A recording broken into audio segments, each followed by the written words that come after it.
মুড়ো ঘন্ট রান্না তো তোমরা সবাই জানো, এটা আর নতুন করে দেখাবার কি আছে। কিন্তু আজকে আমি মুড়ো ঘন্ট করেছি, তার একটা গল্প আছে, বুঝলে? গল্প। আজকে আমার খুব রাগ হয়ে গেছে, সকাল থেকে এত রাগ হয়ে গেছে যে কি বলবো। ফোনের ওই দিকে যারা আছে তারাও আমাকে অনেক কথা শোনালো, বললো এইটা হয়েছে ওইটা হয়েছে, আমার জন্য নাকি। আর ঘরের যারা আছে তারা তো কথা শোনাতেই থাকে।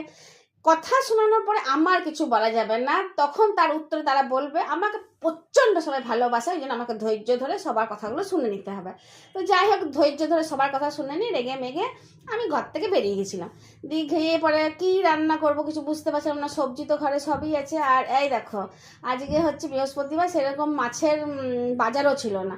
তো জন্য ভাবলাম আজকে মাছের মাথা কিনে নিয়ে যাই, দিয়ে ভালো করে মুড়ো ঘন্ট বানিয়ে সবার মাথাগুলোকে ওইটাই মনে করে চিবিয়ে খাবো। তো ওই জন্য কী করলাম, আমি 4টে তোমার রুই মাছের মাথা কিনে নিয়ে এসেছিলাম, দিয়ে তোমার ওই 250 চাল দিয়ে মাছের মাথার মুড়ো ঘন্ট বানিয়েছি। মাছের মাথাগুলো বেশ ভালোই ছিল, ফ্রেশ ছিল, তেলটাও বেশ ভালোই পেয়েছিলাম। তো মাছের মাথা এতটুকুনি কড়াইয়ে 4টে মাছের মাথা দিয়েছি, সেই জন্য বেশ আস্তে আস্তে সেই মাছে ভেজে নিলাম।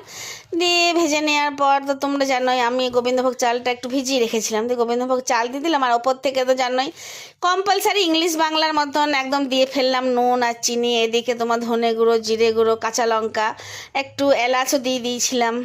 দিয়ে তারপরে জল দিয়ে ফুটতে দিলাম। তারপর যখন সেদ্ধ হয়ে গেলো তখন নামিয়ে নিলাম। খেতে দুর্দান্ত হয়েছে। আমি দেখেছি যে যখন খুব রেগে রেগে কোনো রান্না করি না, সেই রান্নাটা আবার অন্য দিনের থেকে খুব ভালো হয়েছে। যত্ন করে রান্না করলেও এত ভালো খেতে হয় না। তো যাই হোক, দেখো আমাকেও তো আমার মনের ধৈর্য ধরে যতই গাল খায়, কিন্তু মনটাকে তো হালকা আমাকেও করতে হবে। তো এই মাছের মাথাগুলোর উপর দিয়ে যে মনটা হালকা করে নিলাম, অন্যদিন অন্য কিছুর উপর হালকা করবো, তখন আবার বলে দেবো তোমাদেরকে। তো এখন অবধি মনে করো যারা জানো না যে মুড়ো ঘন্ট কেমনভাবে রান্না করতে হয়, আমিও জানতাম না, কিন্তু একদিন সাহস করে করেই ফেললাম। করতে করতে ভালোও হতে লাগলো, খেতেও দুর্দান্ত হতে লাগলো। আর আমি একদম ভজকটভাবে বানাইনি, এই আলু ভাজো, কাজু দাও, কিশমিশ দাও, এই দাও ওই দাও, আমি ওইসব করিনি। আমার চটজলদি রান্নাঘর ভাই, চটজলদি রান্না চাই। তার সাথে সংসারে অনেক কিছু আবার করতেও হয়। এই দেখো না, শীত আসছে, তাহলে শীত বস্ত্র বেরোবে, তার একটা জোগাড়, ঘর ফাঁকা করা, অনেক ব্যাপার আছে ঘরের সংসার যারা করে তারাই বুঝে। তো এই বার মাঝে এই রান্না করছি, এটাই অনেক। তো আমার রান্নাটা খেতে তো দুর্দান্ত হয়েছে। তোমাদের কেমন লাগলো আমার এই গল্পটা?